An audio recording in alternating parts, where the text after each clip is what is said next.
Quand est-ce qu'on peut pas, dans quelles conditions, surtout les conditions pour faire un crédit pour acheter une maison.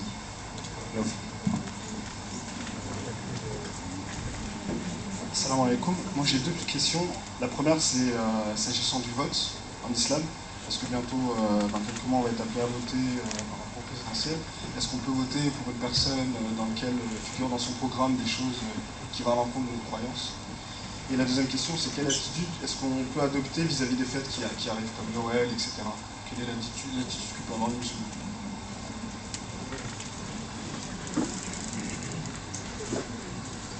بسم الله والصلاة والسلام على رسول الله.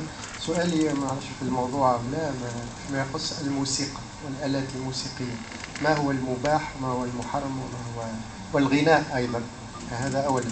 ثانيا في تعامل المسلمين مع غير المسلمين في الضيافة وكل إلى المنزل وفي الإطعام، لأني سمعت حديث يقال لا يأكل طعامك إلا مؤمن. هل هذه الأمور يعني في تعاملنا مع غير المسلمين، بما أن نحن الآن في بلد غير معناه في بلد فيه المسلمين وغير المسلمين. ثم السؤال الأخير فيما يخص التدريس.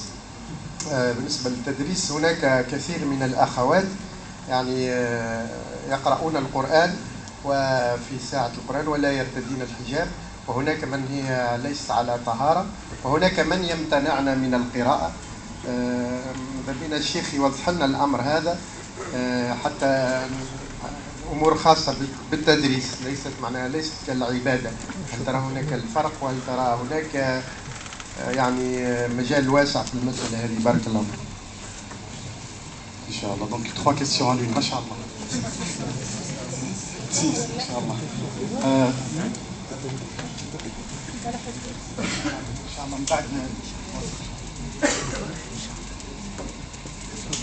بسم الله الرحمن الرحيم. الحمد لله والصلاة والسلام على سيدنا رسول الله وعلى آله وصحبه ومن والاه. أما بعد، السلام عليكم جميعا ورحمة الله تعالى وبركاته. Tout d'abord, je remercie tous les professeurs qui sont là avec nous et tous les étudiants et étudiantes. Barakallahu fikum wa nas'allahu ta'ala an yaj'al hadha fi mizan al-hasanat al-jami'. Donc on commence par la première question. Ça se répète toujours, c'est pour l'achat des maisons, on va faire le crédit. Ça, c'est une fatwa du Conseil européen d'études et de recherche, ça fait depuis presque maintenant 10-12 ans. Et le Conseil il a donné cette fatwa pour la communauté musulmane en France, en Europe en général, pour l'achat des maisons. Il faut qu'on fasse une différence entre deux choses. Le riba, il y a deux sortes de riba. Le riba, il y a quelqu'un qui reçoit les intérêts, il y a quelqu'un qui donne les intérêts. Malheureusement, dans les pays musulmans, nous savons, ils parlent de riba en général. En global, le riba, c'est haram, haram. Hein? Donc, c'est deux sortes de riba, il y a 2 degrés de haram. Les fuqaha, il s'appelle le haram, ma huwa muharramun li dhatihi, wa ma huwa muharramun li ghayrihi. Le riba, il y a 2 sortes. Donc, il y a un riba qui est haram de soi-même. Hein? Il y a un autre riba qui est haram parce que on aide la banque pour apprendre le riba. Muharramun li ghayrihi. Donc, c'est pas le même degré parce que pour un musulman, il reçoit les intérêts. Ça, il n'y a pas de différence des savants musulmans parce que les textes du Coran, ils parlent de ça. Tous les textes du Coran qui parlent de riba, ils parlent de riba de ce côté-là. Riba, quelqu'un qui reçoit les intérêts. Il donne par exemple 1000 euros, mais dans l'acte de crédit, donc il signe sur un tel intérêt, 10%, moins, plus, même 1%, 0,5%. Ça, c'est l'intérêt que le Coran al-Karim, le Coran, il a interdit complètement pour les musulmans. Par contre, si moi je fais un crédit avec la banque pour acheter une maison, donc c'est moi qui donne le riba. Ça c'est haram, mais c'est haram en 2e degré. L'imam Ibn al-Qayyim رحمه الله يقول ما هو محرم تحريم مقاصد لا يباح إلا للضرورة. C'est-à-dire le premier degré de riba, qu'il est interdit, uniquement il est permis pour la nécessité, une grande nécessité. Par contre, le haram, ما هو محرم لغيره يباح للحاجة. C'est-à-dire le besoin, c'est pas le même الضرورة. عندنا في الفقه الإسلامي il y a une différence entre la nécessité et entre le besoin. الحاجة أو الضرورة. Donc le besoin c'est moins, c'est un degré de moins que la nécessité. Donc entre ça, donc le Conseil européen d'études et de recherche, il a, parce qu'on n'imagine pas qu'aujourd'hui en Europe, on a presque 50 millions de musulmans, en Europe en général, l'Europe de l'Est et l'Europe de l'Ouest. On n'imagine pas que cette communauté de 50 millions, elle restera des siècles et des siècles. Personne qui a le droit d'acheter un appartement ou une maison. Donc, le Conseil aussi, il a regardé le besoin de la communauté. Donc, le premier degré de riba, il n'y a personne qui dit ça c'est halal. On n'a pas le droit, parce que ça c'est le texte du Coran, il est clair, et les textes du Sunna, ils sont clairs. Il ne peut pas quelqu'un qui a dit ce type de riba, il est halal, ça, et malheureusement, il est sorti, il est égaré. Donc, le Conseil, parce qu'il a regardé le besoin et la nécessité de la communauté musulmane en général, en Europe, donc c'est pour ça qu'il a permis aux musulmans d'acheter des maisons. Malheureusement, aujourd'hui, jusqu'à maintenant, il n'y a pas des banques aujourd'hui ici qui travaillent avec les crédits comme Bay al-Murabaha, comme l'Ijar comme le leasing, etc. Donc, il faut quand même, les musulmans, ils travaillent pour ça, Inch'Allah Ta'ala, pour l'avenir, pour profiter des sociétés ou des banques qui ne prennent pas les intérêts. Voilà la question en général sur les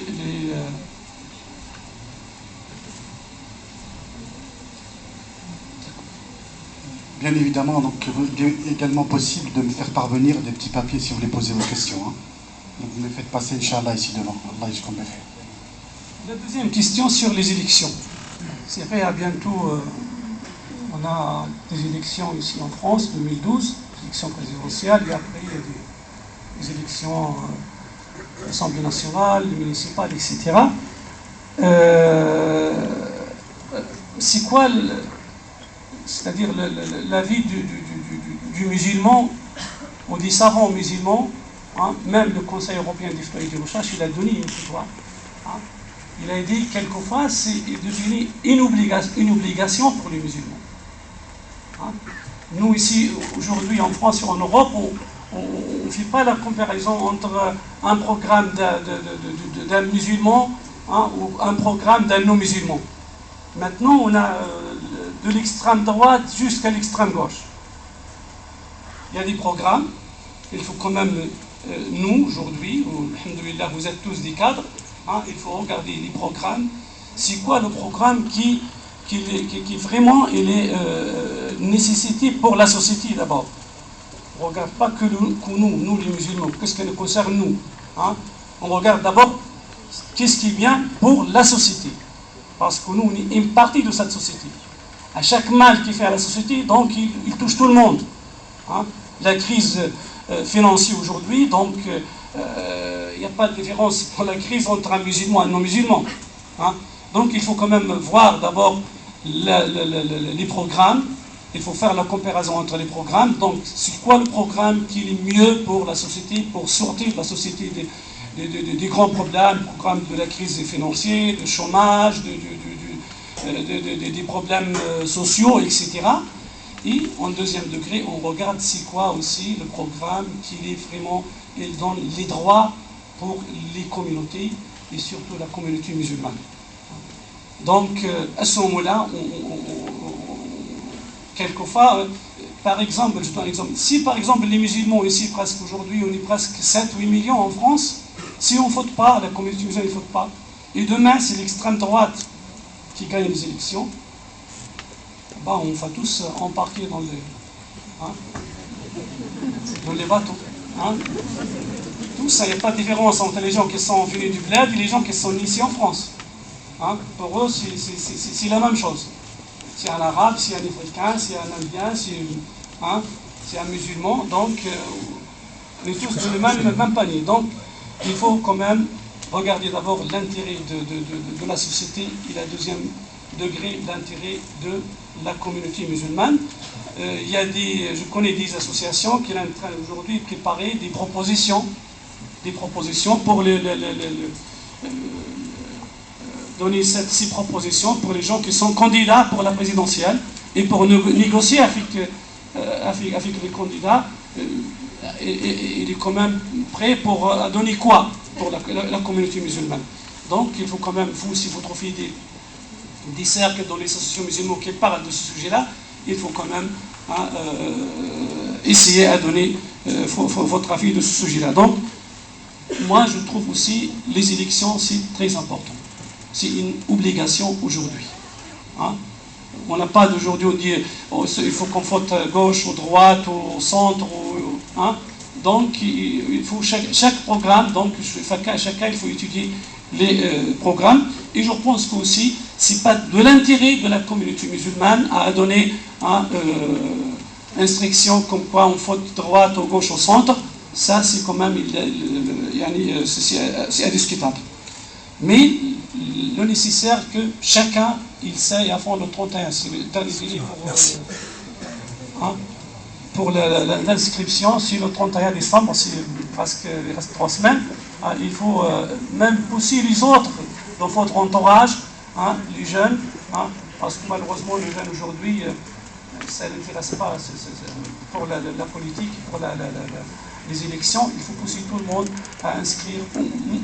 Au moins l'inscription déjà, ça dit beaucoup de choses pour les candidats. Voilà. La troisième question, le frère il a posé la question sur les relations entre les non-musulmans et surtout, c'est à bientôt les fêtes de Noël. Est-ce que nous, en tant que musulmans, ou quelqu'un qui est converti à l'islam, il a des relations avec sa famille qui ne sont pas des musulmans, est-ce qu'il a le droit à assister à ces fêtes ou pas? Oui.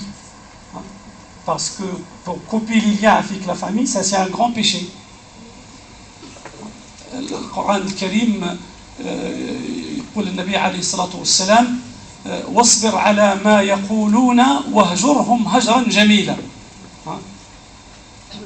الهجر الجميل هو الهجر بمعنى il ne faut pas couper les liens complètement avec la société ou avec la famille qui n'est pas musulmane. C'est le contraire, peut-être les bonnes relations, ça donne une autre image pour les non-musulmans, sur l'islam, sur les musulmans pratiquants, sur les femmes qui portent le hijab, sur les gens qui pratiquent. Donc c'est très important. Même quelqu'un qui a des amis ou des voisins qui sont non-musulmans, vous êtes invité avec une famille ou avec un ami ou avec un copain de travail, c'est bien qu'il faut assister à cette fête, mais bien sûr, pour nous, on ne peut pas manger quelque chose qui est illicite, ni pas des choses illicites. سؤال الشيخ عبد الحكيم الموسيقى والغناء المباح والمحرم. Bon, on ne peut pas, ça c'est un grand sujet, de toute façon tous les sujets que les frères ils sont déjà posés, chaque sujet il a besoin d'une conférence. Le musiqa, on ne peut pas dire que n'importe quelle musique, les musiques est interdite, et ou même chose, on ne peut pas dire aussi, parce que quelquefois ça dépend, aujourd'hui il y a le rock, il y a le rap, il y a des choses que moi je ne connais pas, vous connaissez tous.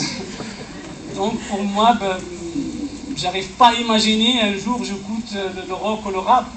Pour moi ça ne dit rien. Mais ça c'est pas une fatwa, mais chacun de toute façon, mais il ne faut pas quand même aussi les mots surtout pour les chansons, les mots qui sont quand même corrects. Par contre, les mots qui poussent pour tomber dans le haram, les mots qui parlent de la beauté des femmes ou la beauté de l'homme, etc.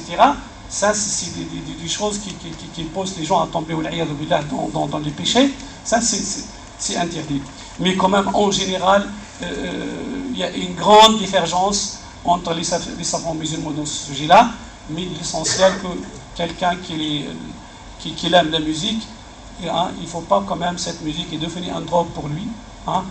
Hein, il laisse son travail, ses études, sa famille, hein, toujours, jour et nuit, la musique. Hein, il faut quand même voir ça.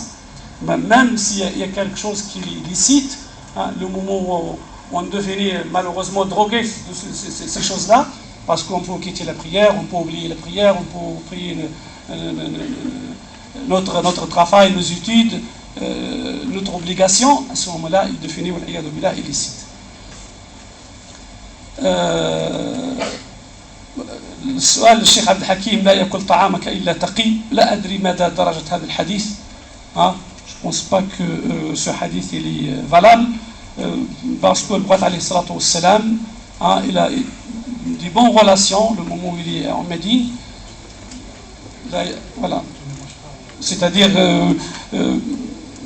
votre nourriture normalement doit être mangée uniquement pour quelqu'un de pieux, un pieux, mais quelqu'un qui est on dirait هذا الحديث هذا معنى هذا أن حتى المسلم الفاسق لا يأكل طعامك. فهذا أظن الحديث فيه مقال حسب النصوص العامة للشريعة الإسلامية. Par contre, quelquefois, si vous invitez quelqu'un non musulman ou il est athée, il mange chez vous, quelquefois, peut-être ça c'est une sorte de da'wa ila Allah ta'ala pour construire une bonne relation avec lui. Peut-être un jour, Inch'Allah, il va chercher c'est quoi l'islam et c'est quoi le musulman. La dernière question, la sixième question, Qiraat al-Qur'an, la lecture du Coran pour les sœurs qui ne sont pas, si on a un cours du Coran, pour les sœurs qui ne mettent pas le foulard, hein, donc le mieux, donc c'est-à-dire l'heure du Coran, le mieux que les sœurs ils mettent leur foulard.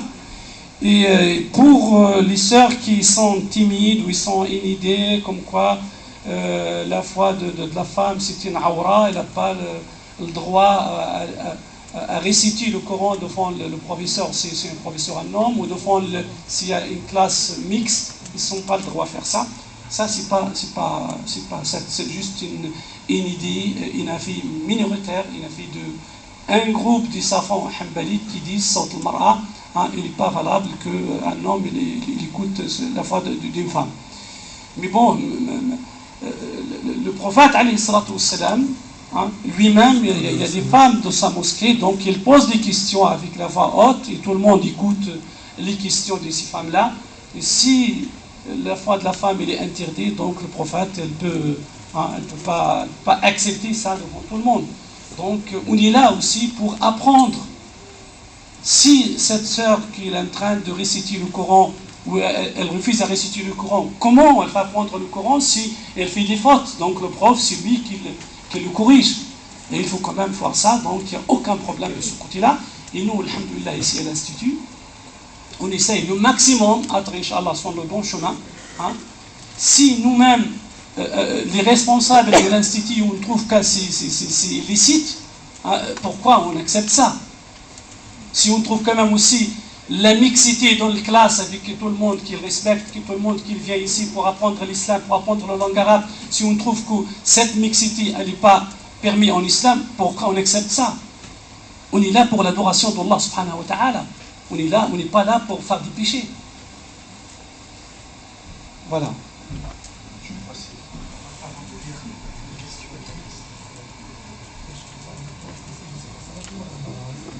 Je vais vous demander peut-être d'arrêter avec les questions écrites parce que là, ça commence à faire beaucoup.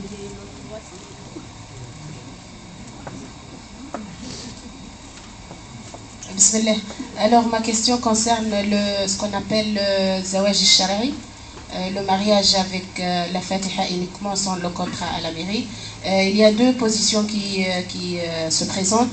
Soit le jeune couple vous dit je vais faire le Fatiha en attendant la date du contrat à la mairie. On ne peut pas attendre 2, 3 mois ou 4 mois ou 5 mois, je ne sais pas combien ça prend du temps. Donc nous voulons nous marier avec devant deux chirs, faire ce qu'on appelle le petit halal en attendant le contrat. Ça c'est la première position. La deuxième position, c'est quand le jeune homme ou la jeune fille, qu'il soit le jeune homme musulman, rencontre une jeune fille soit chrétienne, qui t'habille, ou même juive, ou soit non croyante. Et ils veulent vivre ensemble sans le contrat à la mairie.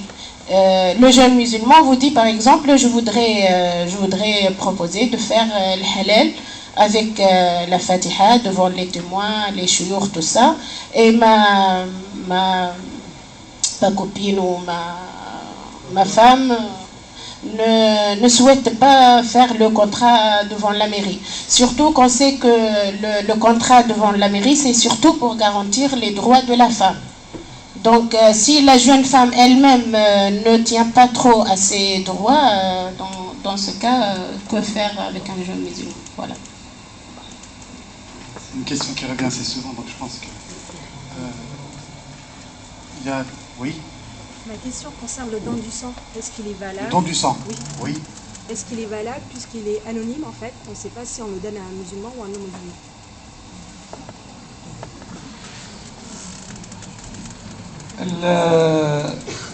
La question de pour le mariage. Moi, ma proposition, elle était claire de ce sujet-là. Moi, je trouve que le mariage, s'il n'est pas célébré d'abord, le mariage à la mairie, s'il n'y a pas de mariage civil, donc le mariage religieux, il n'est pas valable. Aujourd'hui, malheureusement, même je suis en train de regarder, de trouver qu'on change les termes. Ça s'appelle, le mariage maintenant, il est devenu un mot halal. Je vais faire le halal. Ça veut dire quoi halal? Voilà. Donc, le mariage aujourd'hui, donc malheureusement, on est dans une société qui n'accepte pas le mariage. Il y a l'État qui organise ça pour quand même garantir les droits de tout le monde, hein, surtout les enfants, parce que n'importe quelle relation, peut-être il y a des enfants derrière. Donc à ce moment-là, la loi il n'oblige pas le père à faire la reconnaissance de son fils. Des centaines et des centaines de femmes musulmanes qui sont mariées comme ça. Donc leur mari après il est marié, comme on dit, il a fait le halal ou le fatiha, et après il a trouvé quelqu'un d'autre, hein, il n'est pas content de sa femme, il a dit au revoir, à la ma'as-salama. Donc parce qu'il n'y a aucun droit qui l'oblige à faire la reconnaissance ou à donner les droits à sa femme. Donc c'est pour ça, et après quand même une dizaine d'années, donc moi je dis toujours, s'il n'y a pas de mariage à la mairie, le mariage religieux, il n'est pas valable. Même ces relations-là, ils sont en question. Donc c'est pour ça que je fais toujours l'appel aux filles. Il ne faut pas accepter du tout le mariage religieux. Parce que malheureusement, j'ai reçu des filles qui sont faire juste le Fatiha. Il est en train de chercher un appartement, ils ont un rendez-vous à la mairie à telle ou telle date, et malheureusement, le mariage était consommé en cachette. Et avant d'aller à la mairie, donc ils sont disputés, ils sont partis, chacun est parti. Et nous, en islam, on a des droits quand même, il y a des ahkam shari'a. Est-ce que ça a consommé ce mariage en cachette avec son ex-mari? Demain, le mariage n'est pas passé à la mairie, ils sont tombés d'accord pour le divorce. Si quelqu'un il accepte le divorce, déjà il est déjà, c'est impieux ce monsieur-là. Ça va pas le salihin, parce que la plupart des gens, ils laissent la femme comme ça, sans divorce, sans rien, et après la femme, elle reste, elle fait aller à la mairie, au juge pour demander le divorce, donc il n'y a pas de mariage. Elle fait aller à l'imam pour celui qui le divorce, l'imam elle n'a pas le droit pour faire le divorce. Hein? Et donc cette femme, elle va rester comme ça, son mariage. Je ne sais pas combien d'années, 5 ans, 7 ans, 10 ans, 15 ans, Allahu A'lam. Jusqu'à le Mahdi al-Muntadhar, elle revient. Donc c'est pour ça, moi je donne le conseil aux filles, il n'y a pas de mariage, sauf si un mariage à la mairie. Parce que le mariage, la mairie, Si quelqu'un il est marié à la mairie, elle a le droit de consommer le mariage, même s'il n'y a pas de mariage religieux. Parce que le mariage religieux, c'est uniquement juste pour la bénédiction, pour dua. Hein? Uniquement parce que le mariage, la religion, il y a quoi comme condition? Il y a 4 conditions. D'abord, l'accord de 2 époux, les 2 témoins, l'accord de tuteur et la dot. Donc à la mairie, hein, pour les imams, malheureusement, quand on vient faire le mariage, ils ne demandent pas les pièces d'identité. Parce que même s'ils demandent les pièces d'identité, ça veut dire quoi?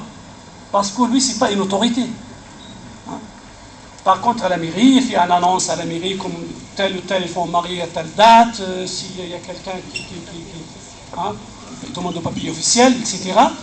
Et il y a aussi le jour pour d'abord pour les tuteurs, si moi j'accepte que ma fille elle se marie avec tel ou tel, donc je vais avec elle à la mairie. Donc ma présence à la mairie, c'est-à-dire c'est une acceptation de tuteur.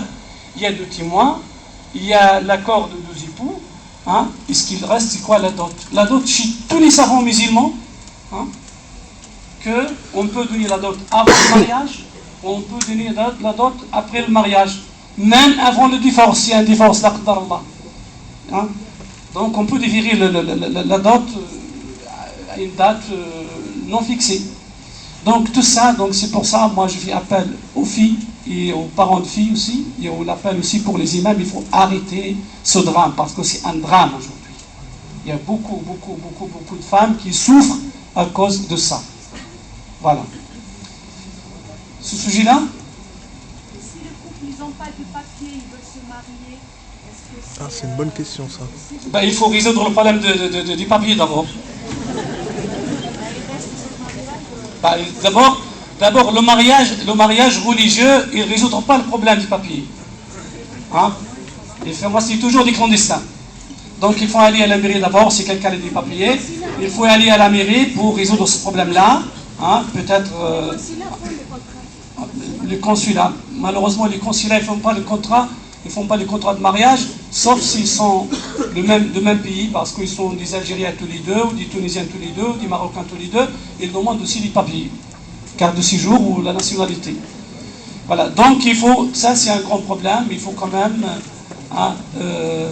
essayer chacun de sa part à faire des efforts nécessaires pour résoudre ce grand problème qui aujourd'hui, malheureusement, il y a beaucoup d'enfants, il y a beaucoup de femmes qui souffrent de ce sujet-là. La sœur, elle a posé la question sur le don de sang. Donc c'est permis, il n'y a aucun problème. Pas, bien sûr, aujourd'hui, ce sujet il est quand même bien organisé en France. Et les banques de sang, malheureusement, aujourd'hui, souffrent aussi parce qu'il y a beaucoup de manque. Donc moi, je fais un appel à mes étudiants, mes frères et sœurs, hein, qu'on a aussi, parce qu'on est des citoyens, il faut quand même, on insiste à cette société pour sauver des vies des gens, parce que soit, on ne peut pas regarder, soit ces gens-là, le sang, il est donné à un musulman, à un non-musulman, l'essentiel qu'on on insiste avec la société pour sauver la vie des gens. Il n'y a aucun problème de ce sujet, Inch'Allah. Alors, on va répondre maintenant aux questions écrites, donc juste de les classer en fonction du thème. Alors, c'est des questions qui reviennent concernant le niqab et le hijab.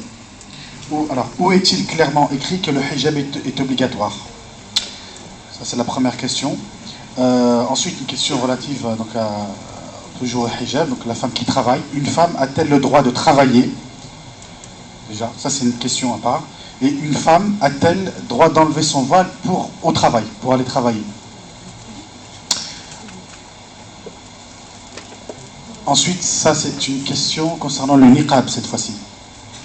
Donc le niqab étant interdit, le niqab étant interdit en France, donc ça, effectivement on a légiféré là-dessus. Quelle est la position déjà de l'islam face au niqab? L'obligation, est-ce que c'est vivement conseillé, est-ce que c'est une obligation ou non? Est-ce que du fait que le niqab est interdit, est-ce qu'on peut quand même le porter en France?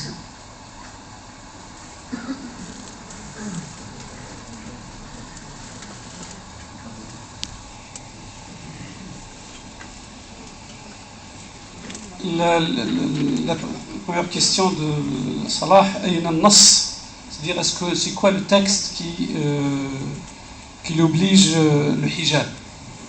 C'est-à-dire qu'on parle de hijab, c'est-à-dire le hijab pour que la femme, c'est-à-dire elle cache tout son corps sauf le visage et les mains. D'abord, il y a deux textes. Le premier texte c'est de sourate An-Nur. قل للمؤمنين يغضوا من أبصارهم وقل للمؤمنات يغضن من أبصارهن ويحفظن فروجهن ولا يبدين زينتهن إلا ما ظهر منها. ما ظهر منها. La majorité des savants, des compagnons du prophète et la majorité des savants des siècles de 15 siècles, les savants d'aujourd'hui disent que ma ظهر منها c'est le visage et les mains. Le deuxième texte du Coran, c'est sourate Al-Ahzab. يا أيها النبي قل لأزواجك وبناتك ونساء المؤمنين يدنين عليهن من جلابيبهن ذلك أدنى أن يعرفن فلا يؤذين وكان الله غفورا رحيما. Donc c'est le texte. Et la troisième dalil de ça, que les femmes, le moment du prophète sallallahu alayhi wa sallam, donc il y a des femmes, la plupart des femmes qui sont, ils habillent comme ça, sans niqab. Il y a des autres qui font le niqab. Donc ça aussi c'est un dalil du sunnah que le prophète sallallahu alayhi wa sallam il a accordé que les femmes ils habillent comme ça. Maintenant pour le niqab, faire le niqab d'abord et puis on revient pour le travail des femmes pour le niqab. Donc il y a l'avis de la majorité des savants, les trois écoles, l'école hanafite, l'école malikite et l'école shafi'ite, à faire ce verset de Sourate An-Nur, à faire les textes de Sunnah. Il y a un texte, le Nabi alayhi sallam il dit Asma bint Abu Bakr as-Siddiq, ya Asma, أن المرأة إذا بلغت المحيض لا يصح أن يرى منها إلا هذا وهذا. C'est-à-dire la femme qui arrive à l'âge de la puberté, donc elle n'a pas le droit à montrer que ça, il a son visage comme ça, et ça, donc il a fait. Ça, c'est une explication. C'est vrai, ce hadith-là, il n'est pas, c'est pas un hadith dhaïf, comme il dit, c'est un hadith faible, mais ce hadith-là, il n'est pas contradictoire avec le texte du Coran, et avec l'explication des compagnons du prophète sallam sur ma dhahara minha. Il n'y a qu'une fille, une partie de l'école hanbalite. Pas toutes les hanbalites, mais une partie de l'école hanbalite qui disent que le niqab c'est obligatoire.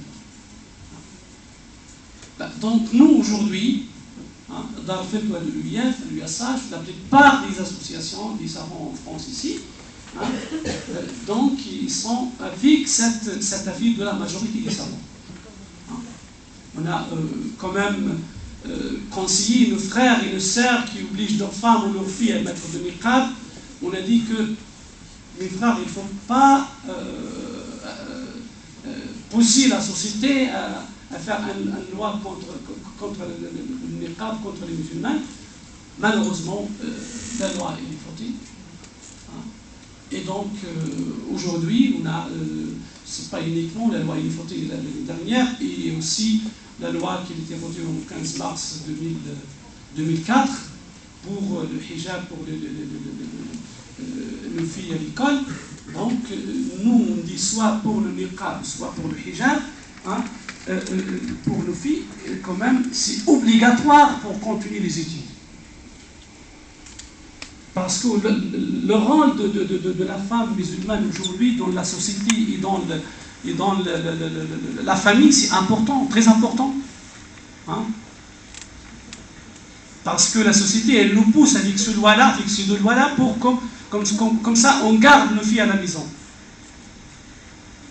Mais la femme qui quitte l'école en 6e ou en 5e, comment elle va devenir cette femme-là? Comment elle va aider ses enfants dans l'avenir? Comment elle va construire? Même l'éducation des enfants aujourd'hui, elle a besoin quand même d'une capacité intellectuelle importante. Et donc, nous aujourd'hui, on dit aux filles, si vous faites le hijab, il faut rentrer à l'école sans hijab, et après, quand il faut sortir de l'école, mettre un chapeau, un béret, une foulard, pour rentrer chez soi. Et la même chose pour le niqab. Voilà. Donc, pour le travail pour les femmes. Il n'y a pas quelque chose, il n'y a pas un texte, à mes connaissances, ni du Coran ni du Sunna, qui interdit la femme à travailler.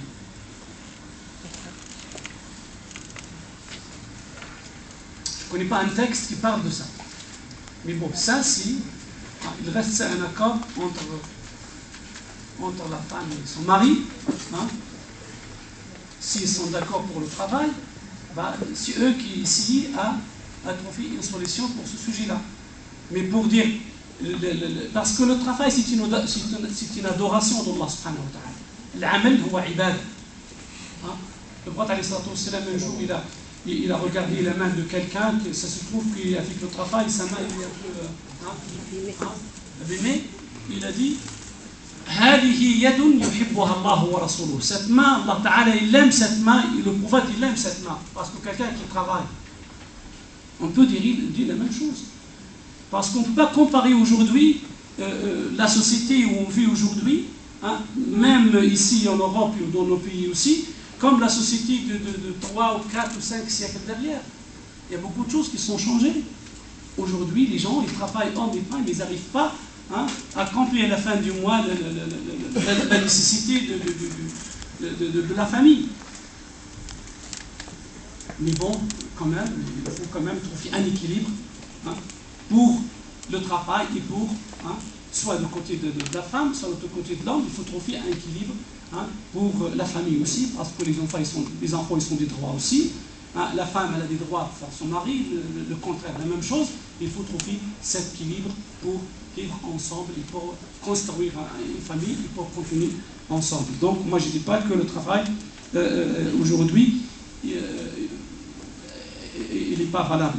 Je dis aussi que la femme, pas uniquement, elle a besoin de travail uniquement pour l'argent. On ne peut pas imaginer que une femme médecin ou ingénieur ou un grand cadre, Bac plus 5, Bac plus 6, après ses études, donc il reste à la maison sans faire rien. Il y a un droit aussi, il faut faire la société. Parce que la société, elle investit beaucoup pour ces jeunes, hommes et femmes, pour construire la société, pour continuer à donner à cette société. On ne peut pas imaginer que nous, on dit fais-toi comme ça pour nos filles, pour terminer Bac plus 4, Bac plus 5, Bac plus 8, il faut rester à la maison uniquement pour faire des enfants et pour l'éducation de vos enfants. Quand même, la société, elle a le droit aussi. Voilà, donc, désolé, je n'arrive pas à résumer. Bon. Le message. Ah oui, pour travailler. Oui, la même chose, donc voilà, Salah, il me pousse à conclure. Vraiment, oui, la femme, si elle est dans c'est-à-dire, je ne dis pas la nécessité matérielle uniquement, la femme, si elle a, même psychologiquement, si elle a son besoin de travail, elle peut, c'est-à-dire, on en fait le hijab, c'est-à-dire au lieu de travail. Il faut le travail, c'est-à-dire le hijab avant, le moment où il arrive à travail, bien sûr, il cherche toujours à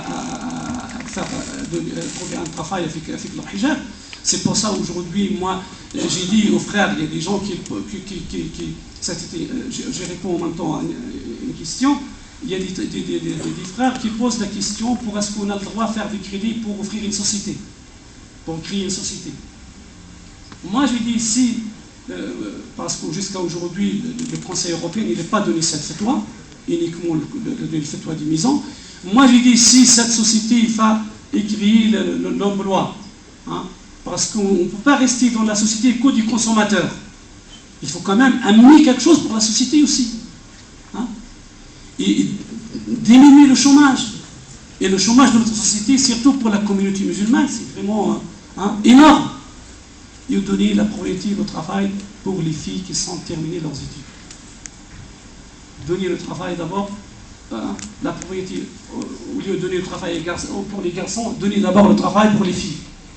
Parce que quand les musulmans, qu'on a des sociétés musulmanes, on accepte hein, les musulmans qui travaillent avec leur hijab.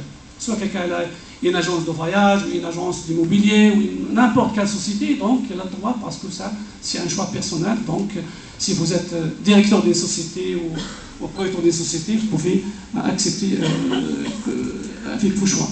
Voilà. Alors, vous dites qu'il est permis d'assister à un repas de Noël, mais n'y a-t-il pas un hadith qui interdit de rester à une table où il y a du vin? Une musulmane convertie souhaite assister à la messe et à l'enterrement de sa grand-mère. Peut-elle le faire? Ensuite, j'ai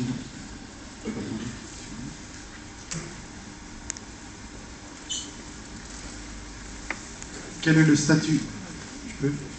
est le statut juridique donc, concernant la gélatine de porc, vinaigre d'alcool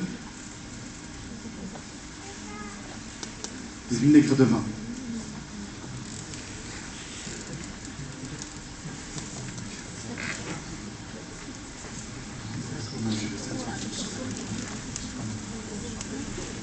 Donc, la deuxième question.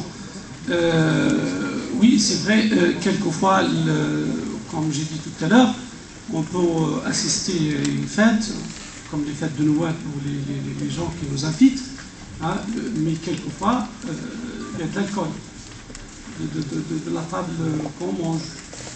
C'est vrai, le hadith de Prophète alayhi salatu wassalam, il a interdit quelqu'un qui reste sur une table où il y a de l'alcool, des gens qui buent de l'alcool. Mais si on fait la comparaison entre ça et entre couper les liens avec la famille à cause de ça, hein, il faut quand même éviter de couper les liens avec la famille. L'essentiel pour nous, on ne mange pas. Quand même, il faut qu'on respecte les autres. On ne peut pas obliger les gens à pas boire d'alcool. Hein. Mais peut-être, Inch'Allah, avec le temps, les gens nous respectent. Je pense qu'aujourd'hui, la plupart des gens qui sont convertis, leur famille, ils le respectent. Hein. Je connais des familles même qui achètent la viande halal pour faire un repas, hein, même à Noël, ils ne prennent pas boire d'alcool. Alhamdoulilah, avec ces relations, il y a une amélioration quand même. Mais Inch'Allah, avec le temps, ça sera mieux.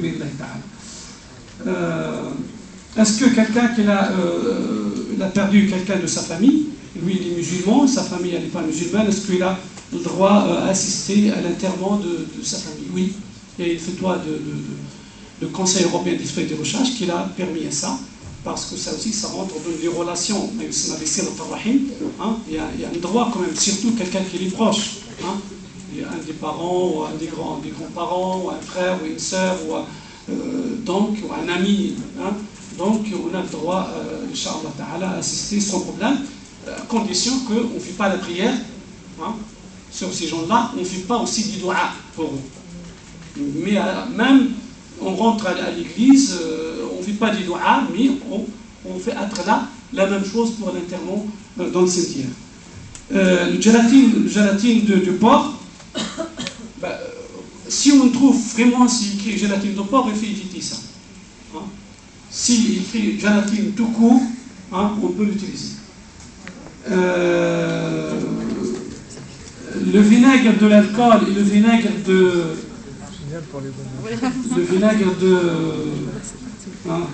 du vin, de l'alcool, la règle générale chez les savants, si l'alcool il est défini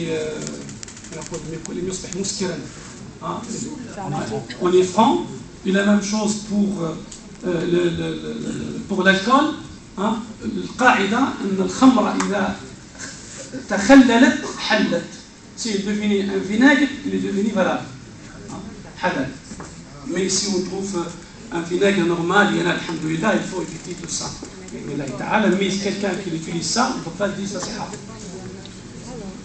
Alors, je cite, ma mère déteste mon époux, mes enfants, et refuse de parler, sauf si je divorce de me parler, sauf si je divorce de mon époux. Dois-je toujours essayer de lui parler? Donc à ma mère. Barakallahu fik. Ma mère déteste mon époux, mes enfants, et refuse de me parler. Sauf donc si je divorce de mon époux. Eh ben, il ne faut pas accepter ça. Donc, il faut quand même, chacun il occupe de sa vie personnelle. Et les parents, ils n'ont pas le droit, soit de côté de l'homme, de côté de femme, à rentrer dans la vie personnelle du couple. Il faut quand même essayer de garder les limites. Il ne faut pas copier avec votre maman. Mais elle n'a pas le droit de faire cette condition. Si tu divorces de ton mari, je te parle. Si tu ne divorces pas, je ne te parle pas. Ça, c'est pas permis. Ça, c'est vraiment un grand péché. C'est un grand péché. Quelqu'un qui pousse son fils ou sa fille pour le divorce sans aucune raison valable religieusement. Il ne faut pas accepter cette condition-là, mais il faut aussi quand même trouver, rester en bon contact, avec de bonnes relations avec votre maman. Alors, peut-on...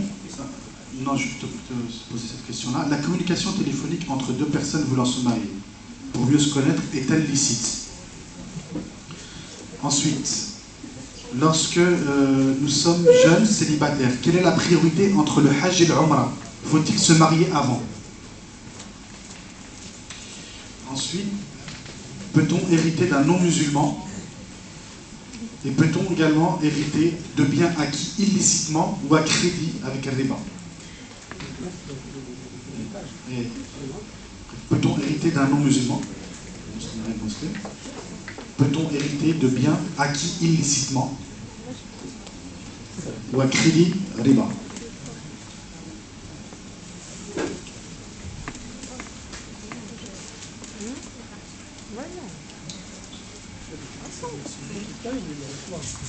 Hériter.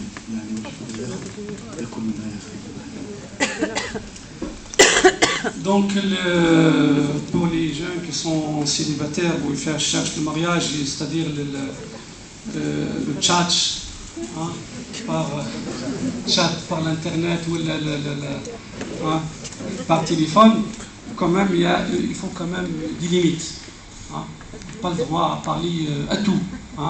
Si on parle, s'il y a un projet de mariage, bien sûr, on pose des questions sur l'âge, sur le niveau d'études, sur la vie, sur c'est-à-dire les enfants, comment l'éducation pour les enfants. Si on reste ici en France, on retourne au bled, on va à Dubaï ou au Canada, parce que les jeunes aujourd'hui sont en train de fuir de la France. Donc, si, c'est-à-dire le téléphone il reste dans ce cadre, il n'y a aucun problème. Mais il faut quand même, malgré ça, il faut quand même limiter ces choses-là. Si les choses sont passées dans le sérieux, donc il faut quand même la fille de son côté parle à sa famille et le garçon la même chose pour une rencontre familiale, pour avancer pour le mariage, Inch'Allah ta'ala.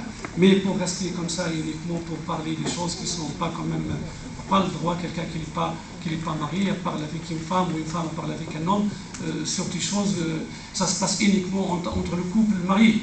On n'a pas le droit de faire ça.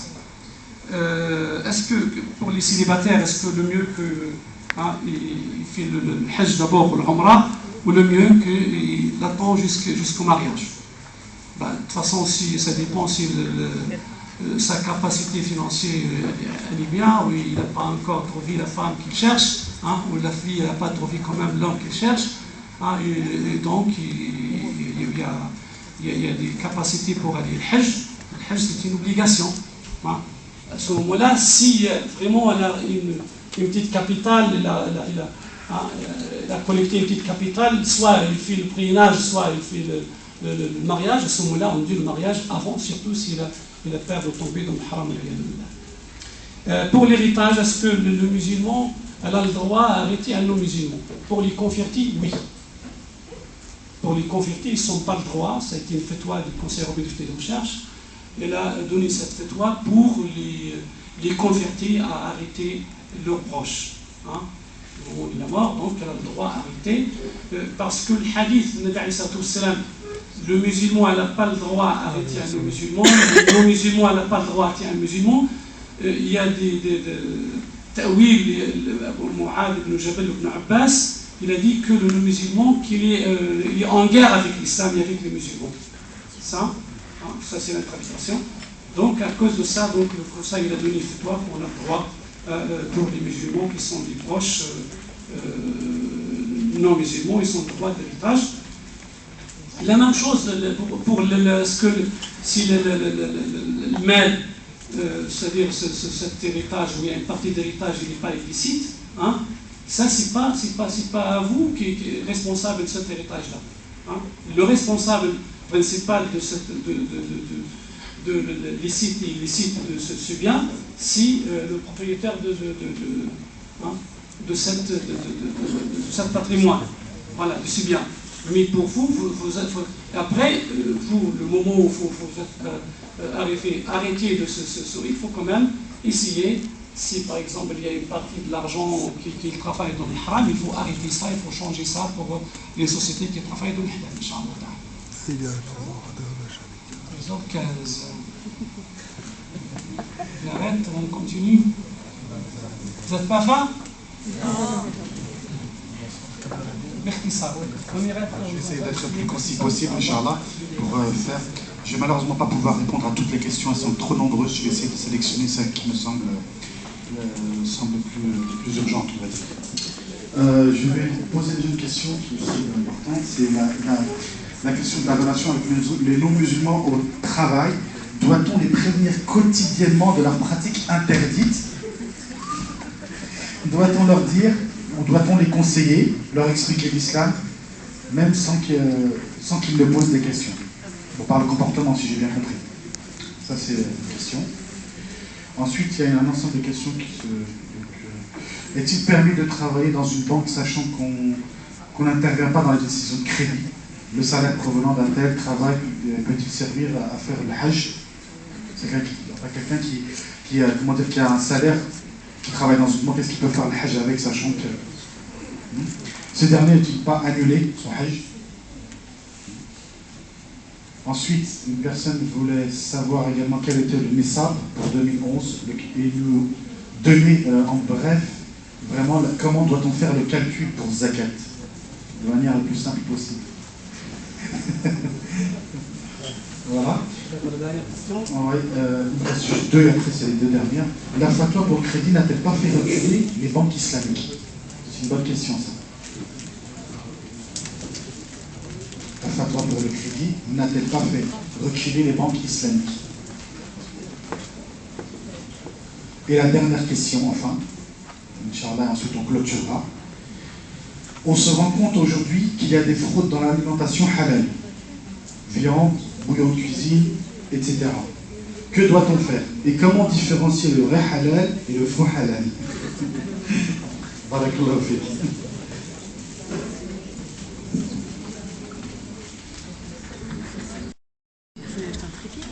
Les relations, d'abord, la question, les relations avec quelqu'un qui travaille avec les non-musulmans, je pense que l'essentiel, il faut être quand même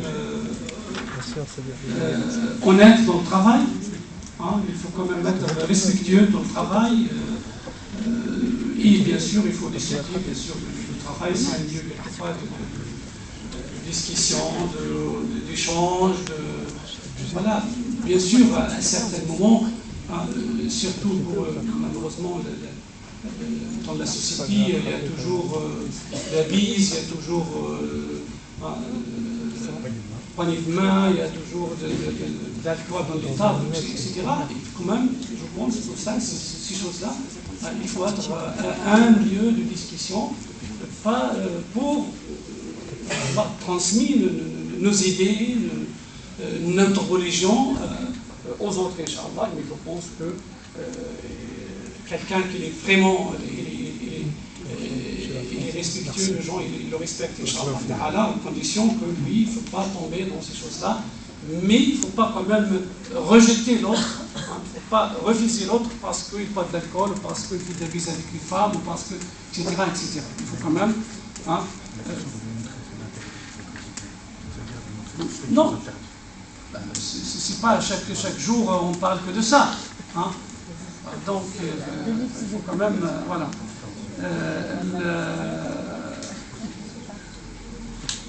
Quelqu'un qui travaille dans la banque, ben, si aujourd'hui on n'a pas de banque islamique, le jeune, on ne peut pas le dire aujourd'hui aux jeunes, il faut arrêter le travail, il faut aller chercher un autre travail.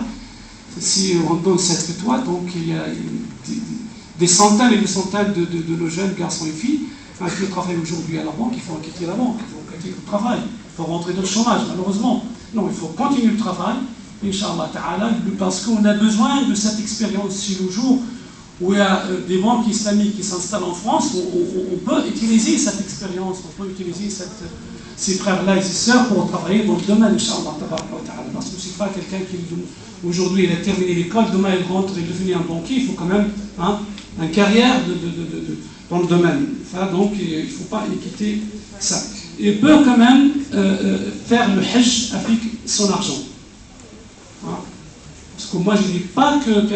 Parce que la banque, il ne travaille pas comme le crédit. Il y a beaucoup de choses dans la banque qui travaillent. Il y a beaucoup de choses qui ne sont pas... Ça n'a rien à faire avec les cartes bleues, donner des chéquiers, mettre l'argent à la banque, transférer l'argent de banque en banque, de billet à billet.